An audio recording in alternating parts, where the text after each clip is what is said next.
In section 4.3, we're going to look at logarithms, logarithmic equations, logarithmic functions, and properties of logarithms.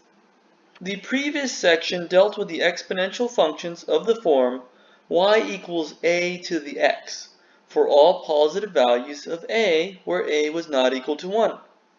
The horizontal line test shows that exponential functions are one-to-one and thus have an inverse function. The equation defining the inverse of a function is found by interchanging x and y in the equation that defines the function, starting with y equals a to the x, and interchanging x and y yields the following: x equals a to the y. Here, y is the exponent to which a must be raised in order to obtain x. We call this exponent a logarithm, symbolized by the abbreviation log. The expression log base a of x represents the logarithm in this discussion. The number a is called the base of the logarithm, and x is called the argument of the logarithm. It is read logarithm with base a of x, or the logarithm of x with base a, or base a logarithm of x. For all real numbers y and all positive numbers a and x, where a is not equal to 1, y equals log base a of x if and only if x equals a to the y. So just remember that the y represents the exponent and the a represents our base. On the right side, we have the same situation where the a is the base and the y is our exponent. The expression log base a of x represents the exponent. Again, the key word here is exponent, to which the base a must be raised in order to obtain x. So just remember, the answer to a logarithm is the exponent. Example 1. The table shows several pairs of equivalent statements written in both logarithmic and exponential forms. In the first example, we have log base 2 of 8 equals 3. This can be translated as 2 raised to the third power equals 8. Again, the answer to the log is the exponent, and this tiny number inside the log here is known as the base. So we can say 2 to the third power equals 8. Log base 1/2 of 16 equals -4 can also be translated as the base being 1/2 and the exponent being -4. 1/2 raised to the -4 is equal to 16. For the third example, we have the base is 10 and the exponent is 5. So 10 to the 5th power gives us 100,000. And the other examples are similar. We can always go back and forth between logarithmic form to exponential. To remember the relationship among a, x, and y in the two equivalent forms, y equals log base a of x, and x equals a to the y, refer to these diagrams. The logarithmic form is y equals log base a of x. Here the exponent is the y, and the base is the a. The exponential form is a to the y equals x.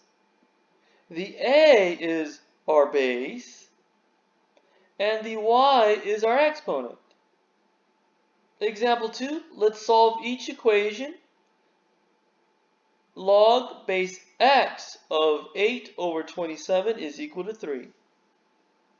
To solve this problem, I always want to convert to exponential form, and that will make our lives a lot easier when we solve this. So the base here is x, and the exponent is the 3. So we have x to the third power is equal to 8 over 27.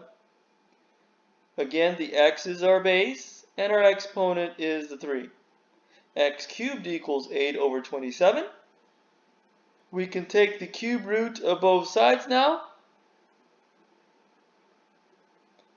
X is equal to the cube root of 8 over 27, which we can simplify as 2 over 3.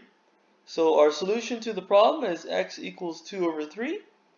And we could always check our work by plugging the x back into the question. We're going to check log base x of 8 over 27 equals 3 in the original equation. So we'll plug in our 2/3. Log base 2/3 of 8 over 27, is that equal to 3? Well, remember, the base is 2/3 and the exponent is 3. So we can write 2/3 to the third power, is that equal to 8 over 27? And yes, it is true, so we know that x equals 2/3 is a good solution. So please check your work to make sure that it is a good solution. Solve log base 4 of x equals 5 over 2. So we're going to again convert this to exponential form. We have the base is 4 and the exponent is 5 over 2. So we'll start with the base of 4, exponent 5 over 2, and that is equal to x. Recall that 4 raised to the 5 over 2 is equivalent to the square root of 4 raised to the 5th power.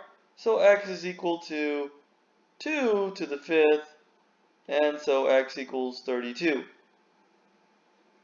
And of course, you could always check your work again by plugging in the solution for the x. So let's check our work.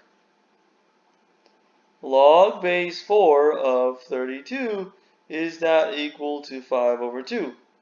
Well, remember, we're saying is 4 raised to the 5 over 2 equal to 32? And remember, 4 raised to the 5 over 2 is equivalent to the square root of 4, quantity to the 5th. Is that equal to 32? Yes, it is. 2 to the 5th is equal to 32, so we know the solution is good. Part C, log base 49 of the cube root of 7 equals x. Again, we'll write this in exponential form. I'll take the base, which is 49, raise it to the exponent, and in this case our exponent is x, and set that equal to the cube root of 7. Now the problem here is the x is in the exponent and we have a radical. So let's get rid of the radical first by cubing both sides. We'll raise both sides to 3. This gives me 49 raised to the 3x equals 7. And now we're getting really close to our solution, but the bases are still not the same. Recall a to the m equals a to the n implies that m equals n. If the bases are the same, we can set the exponents equal to each other. So I'm going to rewrite this as 7 squared raised to the 3x equals 7. I know 7 squared is 49, so we didn't change anything. And 2 times 3x is 6x. So 7 to the 6x is now equal to 7. There's an invisible exponent of 1. So since the bases are the same, we can say 6x must be equal to 1. 6x is equal to 1. And of course, x must be equal to 1 over 6. Logarithmic function. If a is greater than 0, a not being equal to 1, and x is greater than 0, then the logarithmic function with base a is given by f of x equals log base a of x. Exponential and logarithmic functions are inverses of each other.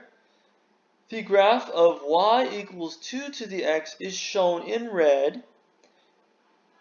The graph of its inverse is found by reflecting y equals 2 to the x across the line y equals x. And as you can see here, there is a symmetry about the line y equals x. So the function 2 to the x has the inverse log base 2 of x. The graph of the inverse function defined by y equals log base 2 of x, shown in blue, has the y-axis as a vertical asymptote. We can see that the y-axis is a vertical asymptote for the log base 2 of x function. The domain of an exponential function is the set of all real numbers, so the range of the logarithmic function also will be the set of all real numbers. In the same way, both the range of an exponential function and the domain of a logarithmic function are the set of all positive real numbers. Thus, logarithms can be found for positive numbers only. If you attempt to find a logarithm of 0 or negative values, you will get an error on your calculator. Logarithms only work for positive numbers. We cannot take the log of a negative or a value of 0. Characteristics of the graph of f of x equals log base a of x.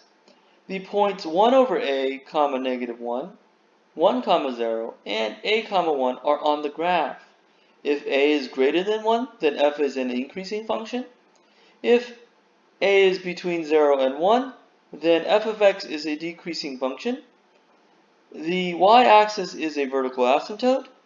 The domain is 0 to infinity, and the range is negative infinity to infinity.